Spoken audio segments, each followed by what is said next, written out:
মুহাম্মাদুর রাসূলুল্লাহ সাল্লাল্লাহু আলাইহি সাল্লাম হাদিসের মধ্যে এসেছে, যেই ঘরের মধ্যে কন্যা সন্তান জন্মগ্রহণ করে আল্লাহর ফেরেশতারা, রহমতের ফেরেশতা ওই ঘরে প্রবেশ করে। কারণ নারীদের পৃথিবীতে আসার পরে তাদের তিনটা স্তর হয়। জোরে বলুন কয়টা? নারীদের স্তর কয়টা হয়? তিনটা, শ্রেণীবিন্যাস তিনটা হয়। যেমন প্রথমে নারীরা থাকে কন্যা, প্রথমে কি? কন্যা। বিবাহ দেওয়ার পরে তখন হয়ে যায় স্ত্রী, তখন কি হয়? স্ত্রী। আর যখন সন্তান জন্ম দেয় তখন হয়ে যায় মা, তখন কি হয়? কথা কি বুঝতে পারছেন? তাইলে নারীদের দুনিয়াতে তিনটা শ্রেণী আছে, তিনটা স্তর আছে।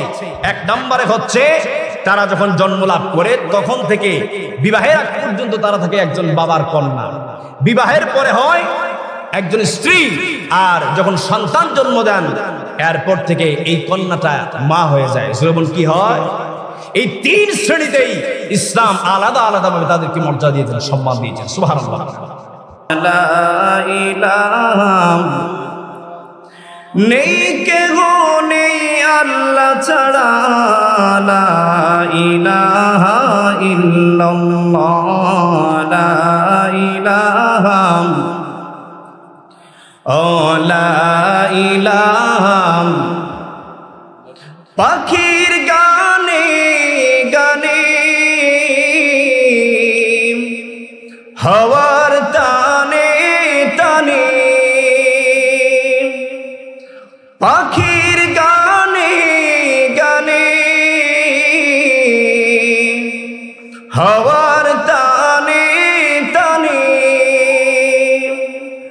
ওই নামেরই পাই মহিমা, ওই নামেরই পাই মহিমা, হলে আপন হারা। লা ইলাহা জোরে লা ইলাহা ও লা ইলাহা ইল্লাল্লাহ, লা ইলাহা লা ইলাহা ইল্লাল্লাহ মুহাম্মাদুর রাসূলুল্লাহ সাল্লাল্লাহু আলাইহি ওয়াসাল্লাম। বালাগাল উলা বিকামালিহি, কাশাফাদ দুজা বিজামালিহি, হাসরাত জামিউ খিসালিহি, সাল্লু আলাইহি।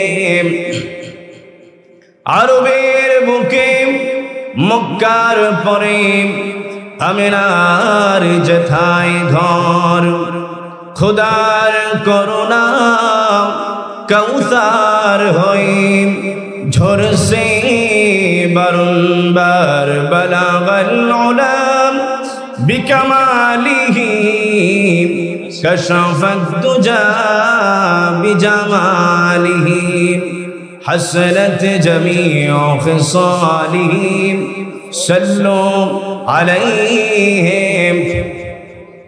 عشق محبوب خدا جس دل میں حاصل نہیں، لاکھوں مومن ہو مگر ایمان میں کامل نہیں۔ بلغ العلا بکمالہ، کشف الدجى بجماله، حسنت جميع خصاله، صلوا عليه۔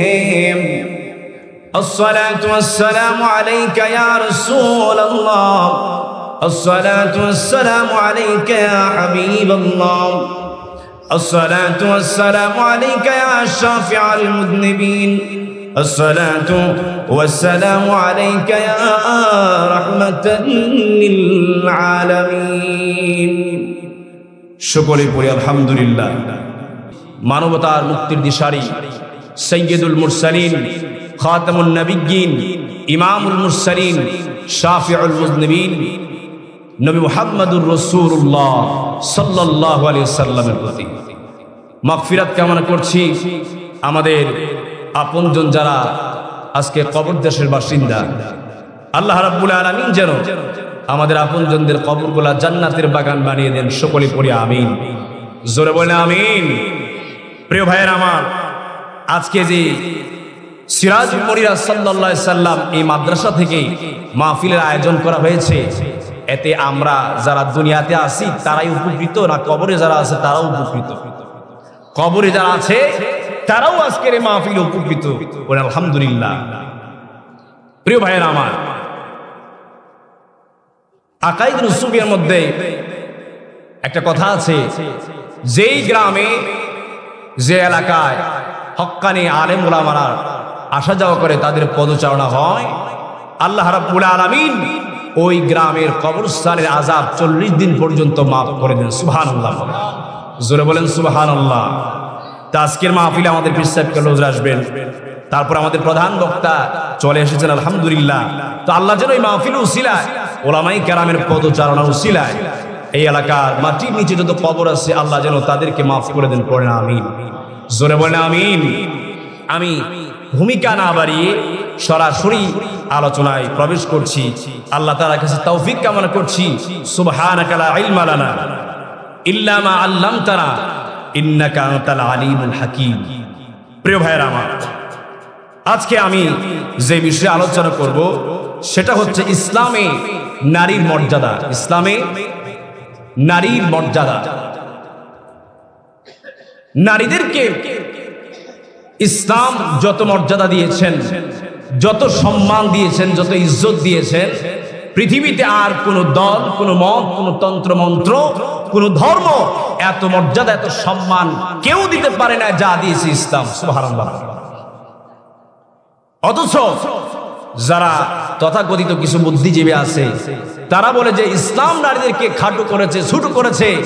ইসলাম নাকি নারীদেরকে ঘরের ভিতরে আটকে রেখে, আবদ্ধ রেখে, পর্দার মধ্যে রেখে তাদের সম্মান কমিয়ে দিয়েছে। বলেন নাউজুবিল্লাহ, জোরে বলেন নাউজুবিল্লাহ। প্রিয় ভাইয়েরা আমার, যা কিছু কথা বলবো অল্প সময়ে, ইনশাআল্লাহ সকলে মনোযোগ সহকারে শুনবেন, যেন কিছু শিখতে পারি, যেন কিছু শিখতে পারি। মাহফিল এটা যদি আমাদের কিছু উপকারে না আসে, কিছু জ্ঞান অর্জন না হয়, তাহলে এই মাহফিল এটা সফলতা অর্জন হয়।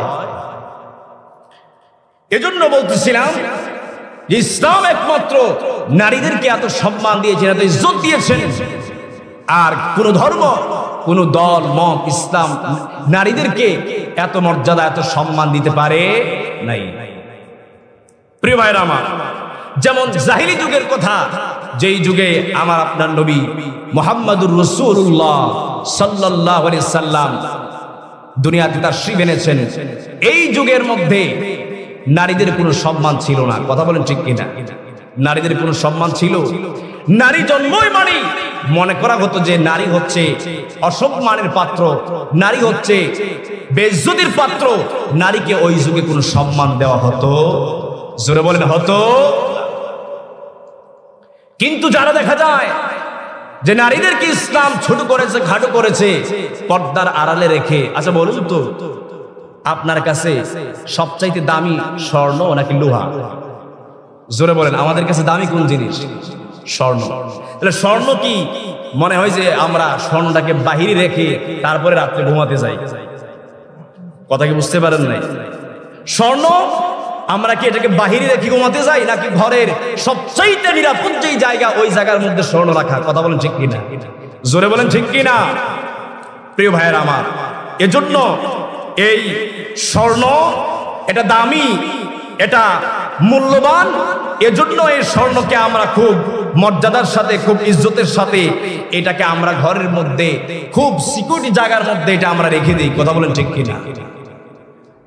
প্রিয় ভাইয়েরা আমার, একটু লক্ষ্য করে দেখুন, ঠিক তেমনি ভাবে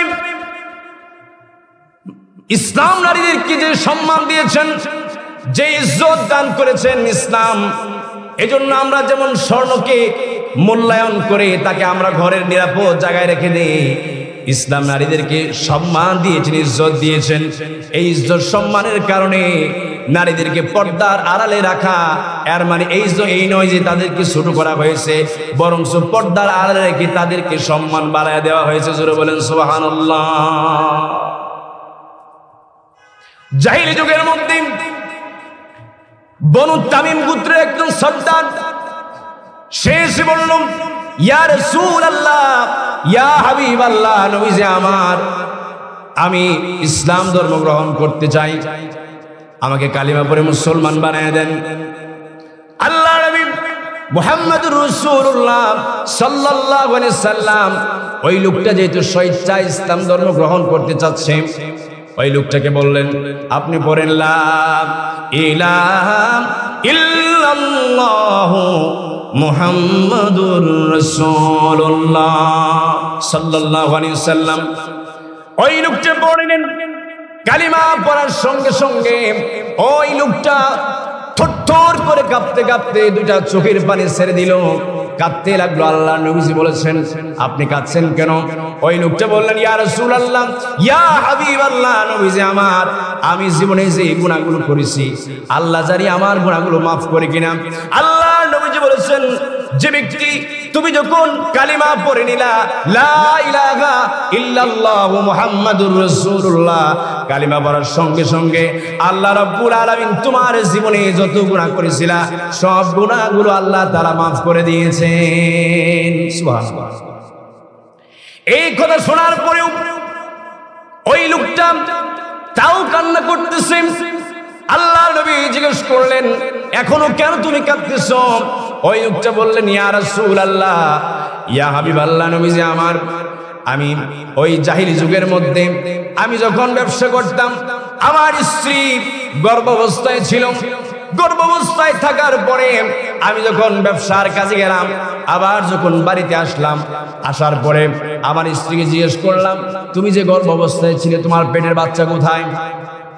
আমার স্ত্রী বলল, স্বামী আমার পেটে যে বাচ্চা ছিল ওই বাচ্চাটা মৃত জন্মগ্রহণ করেছে, এজন্য তাকে ফেলে দিয়েছি, কবর দিয়ে ফেলেছি। তারপরে যখন বছর 2-3 বছর চলে গেল, যাওয়ার পরে ওই লোকটা দেখতে পেল তার ঘরের মধ্যে ফুটফুটে 2-3 বছরের একটা মেয়ে কন্যা সন্তান দৌড়াদৌড়ি করছে। তিনি বললেন, ইয়া রাসূলুল্লাহ, আমি আমার স্ত্রীকে প্রশ্ন করলাম যে কন্যা সন্তানটা কার? এই কন্যা সন্তান কোথা থেকে এলো? স্ত্রী বলল, স্বামী আমার, আমি তো আপনার কাছে মিথ্যা কথা বলেছি, আমি মনে করেছিলাম সন্তান যখন বড় হয়ে যাবে, সে যখন আব্বা আব্বা বলে ডাকতে পারবে, আপনি তার প্রতি দয়া হবে, মায়া হবে, আপনি তাকে মারতে পারবেন না, এজন্য আমি আপনার সাথে এই মিথ্যা কথা বলেছি। বলেন আল্লাহু আকবার। কারণ ওই জাহিলি যুগে নারী মেয়ে কন্যা সন্তান জন্মগ্রহণ করার পরেই তাকে আছাড় মেরে অথবা বালির মধ্যে জিন্দা মাটি দিয়ে ফেলা হতো। বলেন নাউজুবিল্লাহ। কত বর্বর ছিল ওই সময়টা। প্রিয় ভাইয়ের আমার, এখন কারো সময় দেখা যায় যে কারো কারো ঘরে কন্যা সন্তান জন্মগ্রহণ করলে স্বামীর মুখ বেজার হয়ে যায়। কথা বলেন ঠিক কিনা? শাশুড়ির মুখ বেজার হয়ে যায়, দাদার মুখ বেজার হয়ে যায়। প্রিয় ভাইয়ের আমার, ওই শাশুড়ি ওই মা কি বলবো যে আপনি যে কন্যা সন্তান জন্মগ্রহণ করার কারণে আপনি বেজার হলেন, আপনি নিজেও তো একটা কন্যা। কথা বলেন ঠিক কিনা? জোরে বলেন ঠিক কিনা? এই কন্যা সন্তান জন্মগ্রহণ করলে যাদের মুখ কালো হয়ে যায়, যাদের অন্তর কালো হয়ে যায়, এটা সাধারণ কোনো গুনাহ নয়, এটা জাহিলি যুগের স্বভাব। চিল্লায় বলেন ঠিক কিনা? এই সমাজের এই অবস্থাগুলো আমাদেরকে দূরীভূত করতে হবে। কন্যা সন্তান দেওয়ার মালিক কে? জোরে বলেন কে?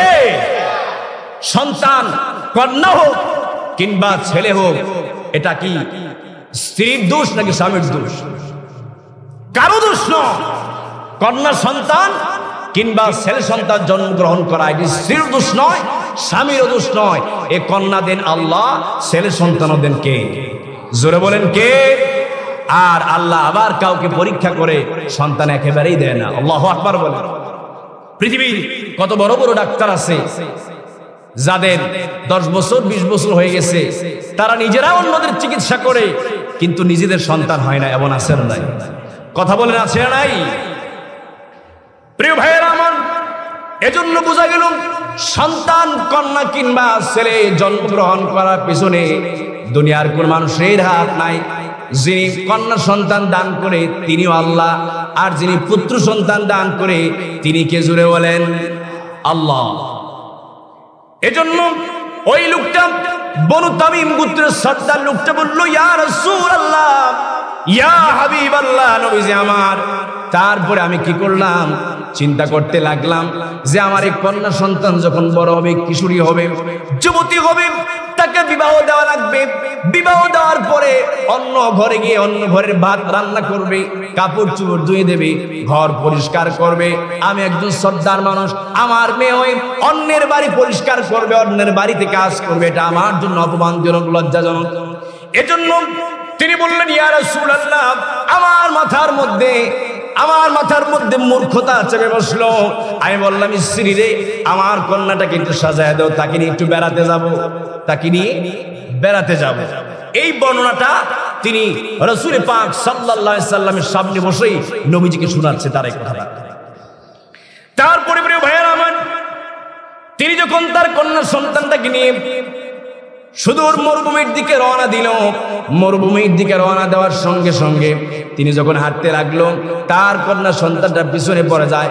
একটু পরপর দৌড়ে দৌড়ে আব্বা আব্বা বলে তার পিতার হাতটাকে ধরে।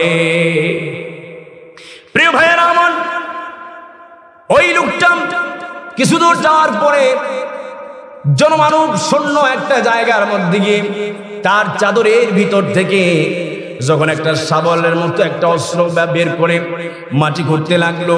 মাটি খোঁড়ার সময় বালিগুলো ছিটকে ছিটকে তার মুখের মধ্যে, দাড়ির মধ্যে পড়তেছে, এবং কন্যা সন্তানটা গিয়ে তার বাবার ঘামগুলো, বালিগুলো তার কাপড় দিয়ে মুছে মুছে দিচ্ছে।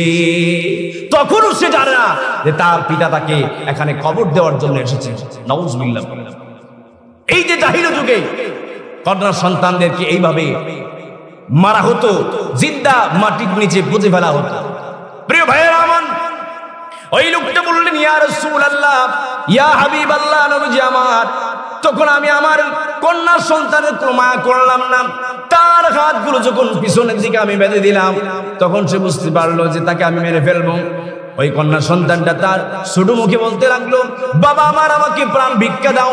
আমি সমাজে আপনাকে পিতা বলে পরিচয় দেব না, আপনার সম্মান যাবে এমন কোনো কাজ করব না, আমাকে আপনি প্রাণ ভিক্ষা দেন। ইয়া রাসূলুল্লাহ, আমি আমার কন্যা সন্তানের কোনো কথাই শুনলাম না, তাকে আমি ওই কবরের মধ্যে নিক্ষেপ করলাম।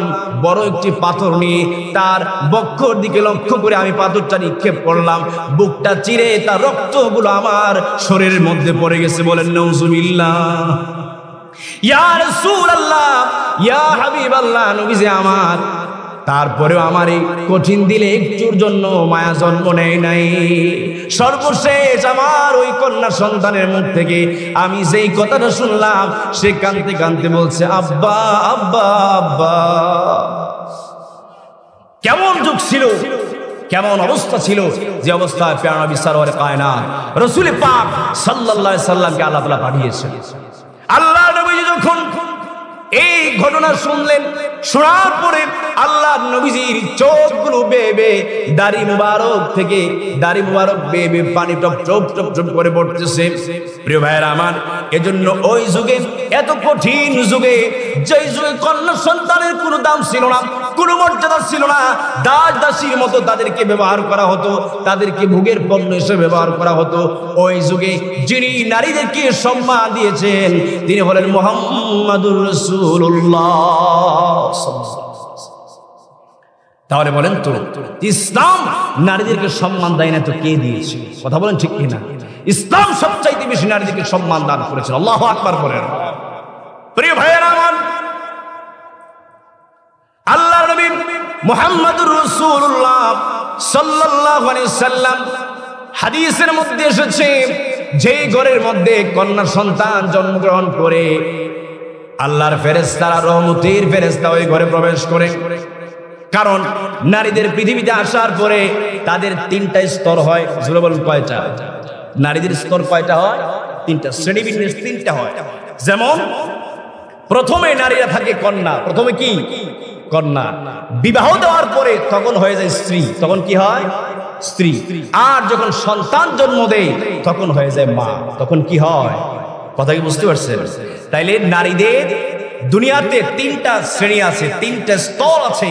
এক নম্বরে হচ্ছে তারা যখন জন্ম লাভ করে তখন থেকে বিবাহের আগ পর্যন্ত তারা থাকে একজন বাবার কন্যা, বিবাহের পরে হয় একজন স্ত্রী, আর যখন সন্তান জন্ম দেন এরপর থেকে এই কন্যাটা মা হয়ে যায়। যেমন কি হয়, এই তিন শ্রেণীতেই ইসলাম আলাদা আলাদা ভাবে তাদেরকে মর্যাদা দিয়েছেন, সম্মান দিয়েছেন। সুবহানাল্লাহ।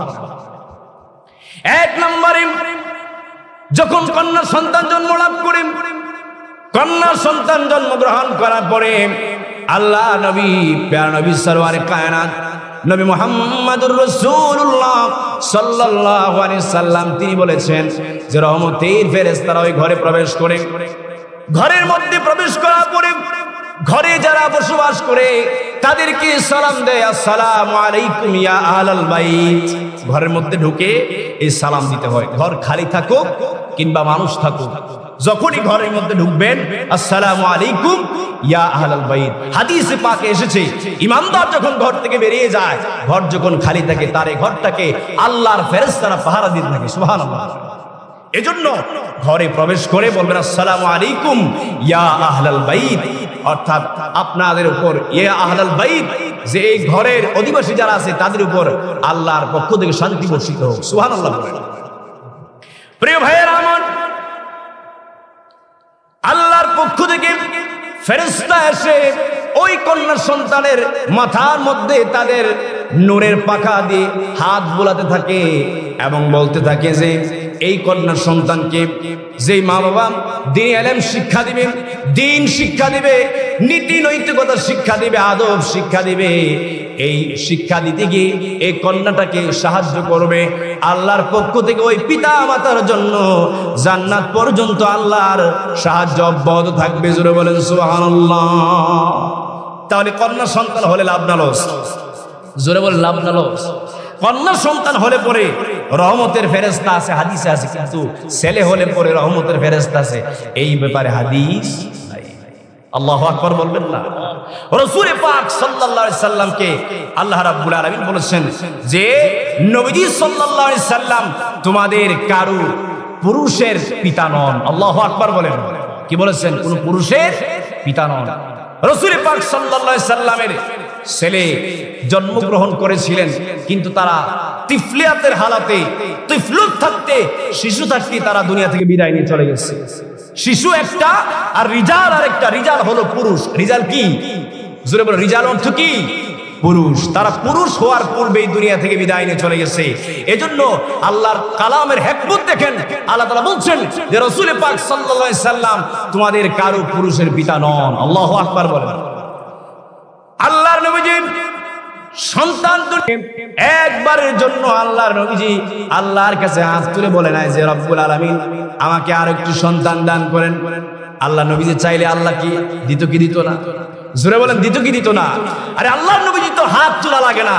আমার রাসূল এমন মাকামের রাসূল যে রাসূল অন্তর দিয়ে বললে আল্লাহ তাআলা কবুল করেন। সুবহানাল্লাহ। প্রিয় ভাইয়েরা আমার, আল্লাহর নবীজি মুহাম্মদুর রাসূলুল্লাহ সাল্লাল্লাহু আলাইহি সাল্লাম আরেকটি হাদিসে বলেছেন যে কন্যা সন্তান জন্মগ্রহণ করার পরে যে ব্যক্তির দুটি সন্তান জন্মগ্রহণ করে, দুটি কন্যা, জোরে বলেন কয়টা? দুইটা কন্যা জন্মগ্রহণ করে, আল্লাহর নবীজি বলেছেন ওই ব্যক্তি আর আমি রাসূল পাক সাল্লাল্লাহু আলাইহি সাল্লাম জান্নাতের মধ্যে এই দুইটা আঙ্গুল আল্লাহর নবীজি দেখিয়ে বলেছেন এই দুইটা আঙ্গুল যতটুকু কাছাকাছি ওই কন্যা সন্তানের পিতা মাতা আমার সাথে জান্নাতে এত কাছাকাছি থাকবে। জোরে বলেন সুবহানাল্লাহ। তাহলে কন্যা সন্তান হলে মুখ খারাপ করার কোন উপায় আছে? কথা বলেন, আছে? নাই। কারো তো সন্তানই নাই। আপনার কন্যা হলে ভালো হবে না মন্দ হবে এটা সবচাইতে ভালো জানেন কে? জোরে বলেন কে? আল্লাহ। সবচাইতে ভালো জানেন আল্লাহ। কারণ আপনার পুত্র সন্তান জন্মগ্রহণ করার পরে এমন হইতে পারে তার দ্বারা আপনার অনেক বদনাম হতে পারে। কথা বলেন ঠিক কিনা? দিনে 14টা বিচার আসতে পারে। আর রাসূল পাক বলেছেন যার ঘরে কন্যা সন্তান জন্মগ্রহণ করে তার ঘরের মধ্যে প্রথম সন্তানটা যদি কন্যা হয়, যেই মায়ের ঘরে প্রথম সন্তানটা কন্যা হয়, ওই ঘরের মধ্যে আল্লাহর রহমত থাকে। সুবহানাল্লাহ। জোরে বলেন সুবহানাল্লাহ। প্রিয় ভাইয়েরা আমার, আল্লাহর নবী মুহাম্মদুর রাসূলুল্লাহ সাল্লাল্লাহু আলাইহি সাল্লাম তিনার কন্যা হযরতে ফাতেমা রাদিয়াল্লাহু তাআলা আনহা জান্নাতে রমণীদের সর্দারিনী যিনি হবেন, তিনাকে কেমন ভালোবাসতেন, কেমন মহব্বত করতেন। আল্লাহ নবীজি কোথাও যাওয়ার সবচাইতে শেষে যেই ব্যক্তির কাছে বলতেন সেটা হলেন হযরত ফাতেমা রাদিয়াল্লাহু তাআলা আনহা। সুবহানাল্লাহ। কোন জায়গায় যাওয়ার আগে সবার শেষে যার কাছে বিদায় নিতেন তিনি হচ্ছে রাসূল পাক সাল্লাল্লাহু আলাইহি ওয়াসাল্লামের কন্যা হযরত ফাতেমা রাদিয়াল্লাহু তাআলা। আবার কোথা থেকে আসার পরে, কোন জায়গা থেকে আসার পরে যার সাথে সর্বপ্রথম দেখা করতেন, সাক্ষাৎ করতেন তিনি হলেন রাসূল পাক সাল্লাল্লাহু আলাইহি ওয়াসাল্লামের কন্যা হযরত ফাতেমা রাদিয়াল্লাহু তাআলা আনহা। বলেন সুবহানাল্লাহ। তাহলে রাসূল পাক সাল্লাল্লাহু আলাইহি ওয়াসাল্লাম তিনি তার কন্যাকে অনেক ভালোবাসতেন, অনেক মহব্বত করতেন। আল্লাহর নবীজি বলেছেন যে আমি আমার ফাতেমাকে ভালোবাসি, যারা আমার ফাতেমাকে কষ্ট দেয় সে আমি রাসূলুল্লাহকে কষ্ট দেয়। আল্লাহু আকবার। যারা আমার মেয়ে ফাতেমা রাদিয়াল্লাহু তাআলা আনহা তাকে কষ্ট দেবে সেজন্য আমি রাসূল পাক সাল্লাল্লাহু আলাইহি সাল্লামকে কষ্ট দিই। একদিন আল্লাহর নবীজির মন খারাপ, বেজার মুখে আল্লাহর নবীজি বসে আছেন, কেউ কোনো কিছু বলার সাহস পাচ্ছে না। তারপরে কোন সাহাবায়ে কেরাম কিছুই বলার সাহস পাচ্ছে না। আল্লাহর নবী যখন হযরত আলী রাদিয়াল্লাহু তাআলা ঘরে প্রবেশ করলেন, প্রবেশ করার পরে আবার যখন ফিরে আসলেন দেখলেন যে আল্লাহর নবীজির মুখখানা হাসি মুখী হয়ে গেল। জোরে বলেন সুবহানাল্লাহ। সাহাবায়ে কেরাম একটু সাহস পেলেন, সাহাবায়ে কেরাম প্রশ্ন করলেন ইয়া রাসূলুল্লাহ, ইয়া হাবিবাল্লাহ, নবীজি আমার একটু আগে দেখলাম আপনার মন খারাপ, মুখটা মলিন হয়ে আছে, আপনি ঘরে প্রবেশ করলেন, আবার যখন ঘর থেকে বের হলেন আপনার মুখের মধ্যে হাসি দেখতে পেলাম, কারণটা কি? আল্লাহু আকবার। আল্লাহ নবীজি বললেন সাহাবারা রে, আমি আমার ফাতেমাকে অনেক বেশি ভালোবাসি। আমার ফাতেমা এবং আমার জামাতার মধ্যে তাদের মধ্যে একটু মনোমালিন্য ছিল, আমি ঘরের মধ্যে প্রবেশ করে তাদের সবকিছু মিটমাট করে দিয়ে আসলাম, তারা এখন খুশি, আমি রাসূলুল্লাহ খুশি হয়ে গেছি। জোরে বলেন সুবহানাল্লাহ। যেই রাসূল তার কন্যাদেরকে ভালোবাসতেন, মহব্বত করতেন, আমরা এই কন্যা সন্তান আসলে পরে আমাদের বেজার হয়ে যায়। কথা বলেন ঠিক কিনা? জোরে বলেন ঠিক কিনা? এবার আসুন, সময় যেহেতু কম, 2 নম্বরে বলছিলাম যে যখন তার বিবাহ হয়ে যায় তখন সে হয়ে যায় স্ত্রী, তখন কি হয়? স্ত্রী হয়ে যায়। আর এই স্ত্রীদের ব্যাপারে আল্লাহ রাব্বুল আলামিন তাদেরকে এমন নিয়ামত হিসাবে দুনিয়াতে প্রেরণ করেছেন। আল্লাহ তাআলা বলছেন ওয়া মিন আয়াতিহি আন খালাকা লাকুম মিন আনফুসিকুম আজওয়াজান লিতাসকুনু ইলাইহা وجعل بينكم مودة ورحمة। আল্লাহু আকবার বলেন। আল্লাহ রাব্বুল আলামিন বলেন ওয়া মিন আয়াতিহি, আল্লাহ রাব্বুল আলামিনের নিদর্শন সময়ের মধ্যে এটা এমন একটা নিদর্শন যে আল্লাহ তাআলা আন খালাকালাকুম মিন আনফুসিকুম আজওয়াজা, যে তোমাদের স্ত্রীদেরকে আল্লাহ রাব্বুল আলামিন তোমাদের মধ্য থেকে সৃষ্টি করেছেন। জোরে বলেন সুবহানাল্লাহ। আমাদের মা হাওয়াকে আল্লাহ তাআলা পিতা আদম আলাইহিস সালামের বাম পাজরের হাড় থেকে সৃষ্টি করেছেন। সুবহানাল্লাহ বলবেন না? কেন আল্লাহ তাআলা সৃষ্টি করলেন স্ত্রীদেরকে? আল্লাহ রাব্বুল আলামিন বলছেন লিতাসকুনু ইলাইহা, যেন তোমরা তাদের কাছ থেকে লিতাসকুনু শান্তি পাও। জোরে বলেন সুবহানাল্লাহ। তাহলে স্ত্রী হচ্ছে পুরুষের জন্য শান্তির বস্তু। আল্লাহু আকবার বলবেন না? জোরে বলেন আল্লাহু আকবার। এবং শুধু তাই নয়, ওয়াজালা বাইনাকুম মাওয়াদ্দাতাও ওয়া রাহমা, আল্লাহ রাব্বুল আলামিন উভয়ের মধ্যে ভালোবাসা এবং দয়া তৈরি করে দিয়েছেন। জোরে বলেন সুবহানাল্লাহ। আল্লাহর কালামে পাকের হিকমত দেখুন, আল্লাহর কালামের হিকমত দেখুন। আল্লাহ তাআলা বলছেন ওয়াজালা বাইনাকুম মাওয়াদ্দাতাও ওয়া রাহমা, যে মাওয়াদ্দাতান ওয়া রাহমা, আল্লাহ প্রথমে বলছেন যে তাদের মধ্যে ভালোবাসা তৈরি করে দিয়েছেন। জোরে বলেন কি সৃষ্টি করে দিয়েছেন? ভালোবাসা। যখন একটা ছেলে মেয়ের বিবাহ হয়ে যায়, বিবাহ হওয়ার পরে তাদের একটা লক্ষ্যকে কেন্দ্র করে তাদের মধ্যে একটা ভালোবাসার সৃষ্টি হয়। কথা বলেন ঠিক কিনা? জোরে বলেন ঠিক কিনা? আর যখন বৃদ্ধ বয়সে উপনীত হয়ে যায় তখন তাদের ওই চাহিদাও থাকে না, যৌবন থাকে না, রূপ থাকে না। এরপরে দেখবেন যে যৌবনকালে যত ভালোবাসা ছিল এর চাইতে দ্বিগুণ ভালোবাসা, মহব্বত, দয়া, মায়া এই বুড়া বুড়ির মধ্যে আল্লাহ তাআলা সৃষ্টি করে দিয়েছে। সুবহানাল্লাহ বলবেন না? কথা কি ঠিক কিনা বেঠি? জোরে বলেন ঠিক কিনা? আপনার দেখবেন বৃদ্ধ হওয়ার পরে বুড়া আর বুড়ি ছাড়া চলে, একজন আরেকজন থেকে দূরে থাকতে পারে সুবহানাল্লাহ করেন। কারণ তখন তো তাদের রূপও নাই, যৌবন নাই। তখন আল্লাহ তাআলা বলছেন, প্রথম বলছেন মাওয়াদ্দাতান, যে প্রথমে তোমাদের মধ্যে আল্লাহ তাআলা ভালোবাসা সৃষ্টি করে দিয়েছেন। 2 নম্বরে বলছেন ওয়া রাহমা, বৃদ্ধ বয়সে আল্লাহ রাব্বুল আলামিন তাদের মধ্যে একটা দয়া সৃষ্টি করে দিয়েছেন, মায়া সৃষ্টি করে দিয়েছেন, এমন একটা বন্ধন সৃষ্টি করে দিয়েছেন একজন আরেকজনকে ছাড়া থাকতে পারে। আল্লাহু আকবার। এজন্য আল্লাহ তাআলা বলছেন ইন্না ফি যালিকা লাআয়াতিল লিকওমি ইয়াতাফাক্কারুন, যে আল্লাহ তাআলার এই আয়াতগুলো, আল্লাহর নিদর্শনগুলো যারা চিন্তা করে, যারা চিন্তাবিদ, তাদের জন্য আল্লাহ তাআলা একটা চিন্তার একটা ব্যবস্থা করে রেখে দিয়েছেন আল্লাহর এই আয়াতগুলোর মাধ্যমে। সুবহানাল্লাহ। প্রিয় ভাইয়েরা আমার, এজন্য আল্লাহর নবী মুহাম্মদুর রাসূলুল্লাহ সাল্লাল্লাহু আলাইহি সাল্লাম তিনি তার স্ত্রীদেরকে এত মহব্বত করতেন, এত ভালোবাসতেন। আল্লাহ নবীজির স্ত্রী আমাদের মা হযরতে খাদিজাতুল কুবরা রাদিয়াল্লাহু তাআলা আনহা, তিনি যখন দুনিয়া থেকে চলে গেলেন, হযরতে আম্মা জান আয়েশা রাদিয়াল্লাহু তাআলা আনহা তিনি বর্ণনা করলেন, আমি একদিন দেখতে পেলাম আমার বিছানা থেকে, আমার ঘর থেকে, আমার হুজরা থেকে আল্লাহর নবীজিকে আমি আমার সঙ্গে পাচ্ছি না। তিনি টেনশনে পড়ে গেলেন। তিনি ভাবতে লাগলেন যে আল্লাহর নবীজি কি অন্য স্ত্রীদের ঘরে প্রবেশ করেছে কিনা। তিনি খুঁজতে খুঁজতে আল্লাহর নবীজিকে দেখতে পেলেন হযরতে খাদিজাতুল কুবরা রাদিয়াল্লাহু তাআলা আনহার কবরের পাশে দাঁড়িয়ে আছে। জোরে বলেন সুবহানাল্লাহ, আল্লাহু আকবার বলেন।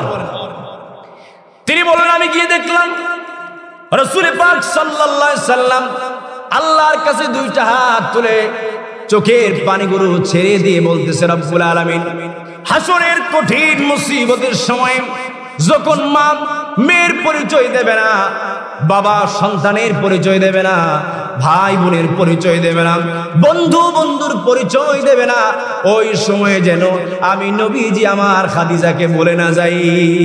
সুবহানাল্লাহ, আল্লাহু আকবার বলেন। যে বলুন তো এমন ভালোবাসা সৃষ্টি করে দিয়েছেন কে? জোরে বলেন কে?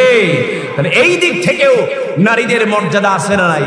যেই যুগে নারীদেরকে জিন্দা মাটিতে পুঁতে ফেলা হতো, ওই যুগে আমার আপনার নবী মুহাম্মদুর রাসূলুল্লাহ সাল্লাল্লাহু আলাইহি সাল্লাম এত এত সম্মান দান করেছেন। আল্লাহু আকবার। প্রিয় ভাইয়েরা আমার, হযরতে মা আয়েশা রাদিয়াল্লাহু তাআলা তিনি বললেন, মুনাজাত শেষ করার পরে আমি প্রশ্ন করলাম, ইয়া রাসূলুল্লাহ, ইয়া হাবিবাল্লাহ, আপনার ওই স্ত্রী হযরতে খাদিজা রাদিয়াল্লাহু তাআলা আনহা তিনি তো দুনিয়া থেকে চলে গিয়েছেন, আপনার তো আরো সুন্দর স্ত্রী আছেন, আপনি এখনো কেন ওনার জন্য কান্না করেন? আল্লাহ নবীজির মনটা বেজার হয়ে গেল। আল্লাহ নবীজি বললেন, ও আয়েশা, আর কখনো আমার খাদিজার ব্যাপারে এমন কথা বলবা না, কারণ তোমরা হচ্ছে আমার সুখের দিনের সঙ্গী, আর আমার খাদিজা আমার এমন সময়ের সঙ্গী ছিল যে সময়ে মক্কা নগরীতে আমি রাসূলের কেউ ছিল না। আল্লাহু আকবার বলেন। আমার দুঃখের সময়ের সঙ্গী ছিল হযরত খাদিজা রাদিয়াল্লাহু তাআলা আনহা। এমন কথা আর কখনো খাদিজার ব্যাপারে বলতে পারবো না। আল্লাহু আকবার বলেন। প্রিয় ভাইয়েরা আমার, আল্লাহ নবী মুহাম্মদুর রাসূলুল্লাহ সাল্লাল্লাহু আলাইহি সাল্লাম এমন করে স্ত্রীদেরকে মর্যাদা দিয়েছেন, সম্মান দিয়েছেন। আল্লাহ নবীজির যতজন স্ত্রী ছিল, আল্লাহ নবীজির কাছে একটু প্রশ্ন করলেন, সকল স্ত্রীরা বসে প্রশ্ন করলেন, ইয়া রাসূলুল্লাহ, ইয়া হাবিবাল্লাহ, নবীজি আমার, আপনি বলে দিন যে আপনি আপনার কোন স্ত্রীকে বেশি ভালোবাসেন। সুবহানাল্লাহ। আল্লাহ নবীজিকে একদিন ধরলেন, স্ত্রীরা সকলে বললেন, ইয়া রাসূলুল্লাহ, বলুন তো যে আপনার কোন স্ত্রীরা আপনি বেশি ভালোবাসেন, বেশি মহব্বত করেন। সুবহানাল্লাহ। আল্লাহ নবীজি বললেন যে আমি তোমাদের এই প্রশ্নের জবাবটা কালকে দেব। সুবহানাল্লাহ বলবেন না? আল্লাহ নবীজি যখন রাত্রি হলো, রাত্র হওয়ার পরে প্রত্যেক স্ত্রীদেরকে প্রত্যেকের কামরায় প্রবেশ করে করে এক একজনের হাতে এক একটা করে খেজুর দিয়ে আসলেন। সুবহানাল্লাহ। আর খেজুরটা দেওয়ার সময় বললেন যে আমি যে তোমাকে খেজুরটা দিলাম, তুমি কিন্তু অন্য কাউরে বলতে পারবা। আল্লাহু আকবার বলেন। জোরে বলেন সুবহানাল্লাহ। প্রত্যেকে একটা একটা খেজুর দিলেন, বললেন যে আমি যে তোমাকে খেজুরটা দিয়েছি তুমি আর কাউকে বলবা না। পরের দিন যখন সময় হলো, আল্লাহ নবী মুহাম্মদুর রাসূলুল্লাহ সাল্লাল্লাহু আলাইহি সাল্লামকে আবার ধরলেন, বলে, ইয়া রাসূলুল্লাহ, ইয়া হাবিবাল্লাহ, আপনি তো বলছিলেন যে আজকে উত্তরটা দিবেন, যে বলুন তো যে আপনি কোন স্ত্রীর বেশি ভালোবাসেন, বেশি মহব্বত করেন, আমাদের জানতে খুব ইচ্ছা লাগছে। আল্লাহর নবীজি বললেন যে আমি গতকালকে রাত্রে যার হাতের মধ্যে একটা খেজুর দিয়েছিলাম আমি তাকেই বেশি ভালোবাসি। সুবহানাল্লাহ বলেন, আল্লাহু আকবার বলেন। এবার দেখা গেল যে প্রত্যেকেই খুশি, এক একজনে মুস্কি মুস্কি হাসে, কারণ কাউকে তো কি বলে নাই, কারো দিকে একজন একজন দিকে তাকায় তাকায় হাসে যে রবি যে আমাকেই তো বেশি ভালোবাসে, আরেকজন বলতেছে আমাকেও বেশি ভালোবাসে। সুবহানাল্লাহ বলেন, কি সুন্দর সমাধান দিয়ে দিলেন। আল্লাহু আকবার বলেন। এই যে আপনার হাদিসের মধ্যে একটা অধ্যায় আছে বাবুল মিজাহ, অর্থাৎ মজা করার অধ্যায়।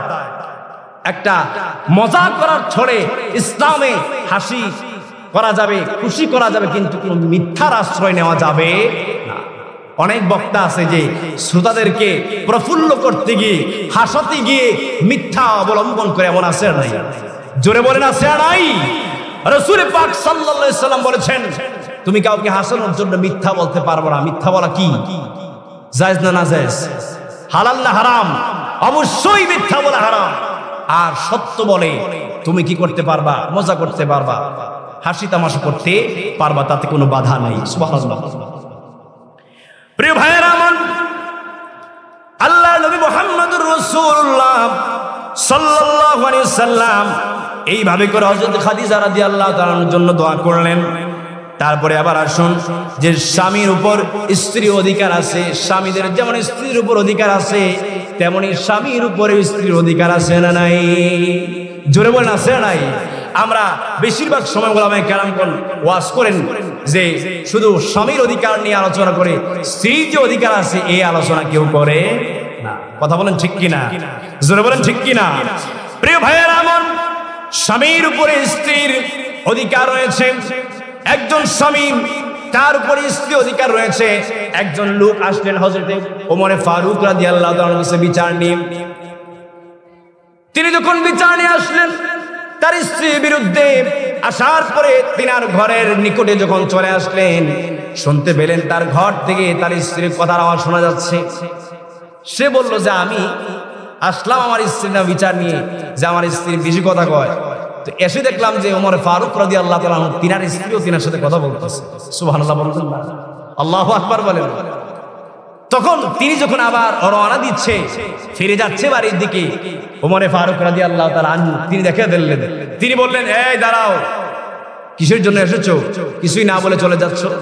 তিনি বললেন, আমিরুল মুমিনিন, আমি যার জন্য যেই কাজের জন্য এসেছি আমি বিচার পেয়ে গেছি। তিনি কি বললেন? যে আমি আমার বিচার পেয়ে গেছি। তিনি বললেন, আর কি বিচার পাইলা তুমি বলো না আমার কাছে, কি হয়েছে বলো। তখন তিনি বললেন যে আমি তো আমার স্ত্রীর নামে অভিযোগ নিয়ে আসলাম, তো এসে তো দেখি যে আপনার ঘরেও আপনার স্ত্রী কথা বলতেছে বা বিভিন্ন বিষয়ে কথাবার্তা হচ্ছে। তখন ওমর ফারুক রাদিয়াল্লাহু তাআলা তিনিকে বুঝালেন, দেখো স্ত্রীরা তোমার সংসার দেখে রেখে, তোমার সন্তানদের লালন পালন করে তোমার এই সংসারটাকে গুছিয়ে রাখে, তাদের কিছু বলার অধিকার আছে, এই ব্যাপারে তোমার মাথা ব্যথা না হলেও চলবে। সুবহানাল্লাহ বলতেন না? আল্লাহু আকবার বলেন। যেই যুগে স্ত্রীদের কোনো মর্যাদা ছিল না, দাস দাসীর মতো ব্যবহার করা হতো, ওই যুগে রাসূল পাক সাল্লাল্লাহু আলাইহি সাল্লাম স্ত্রীদেরকে নারী জাতিকে এত মর্যাদা দিয়েছেন। সুবহানাল্লাহ বলবেন না? জোরে বলেন সুবহানাল্লাহ। আমার রাসূল সাল্লাল্লাহু আলাইহি সাল্লাম তিনি সব রাসূলের চার ঊর্ধ্বে। সুবহানাল্লাহ বলেন। আমার নবীজির মতো মর্যাদা কারো আছে? জোরে বলেন কারো আছে?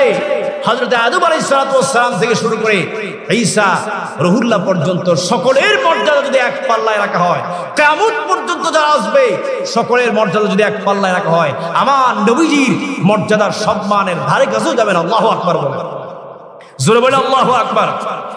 এজন্য তিনার ব্যাপারে রাসূল পাক সাল্লাল্লাহু আলাইহি ওয়াসাল্লামের ব্যাপারে আলা হযরত একটা শান লিখেছেন, সবসে আলা আলা হামারা নবী, সবসে বালা আলা হামারা নবী। সকলে পড়েন, সবসে আলা আলা হামারা सबसे बाला आला हम अपनी मौला का प्यारा हमारा नबी, अपनी मौला का प्यारा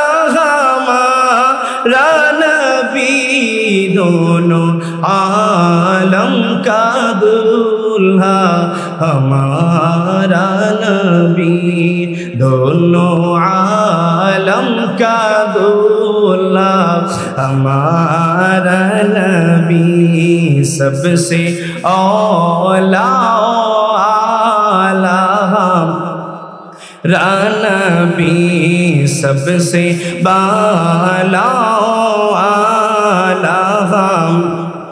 نبی بجھ گئی جس کے آگے سبھی مشعلیں بجھ گئی جس کے آگے سبھی مشعلیں شمع لے کر آیا ہمارا نبی شمع لے کر آیا ہمارا نبی سب سے اولا ہمارا نبی سب سے بالا ہمارا نبی نعرے تکبیر نعرے رسالت وطن بنتا رگمان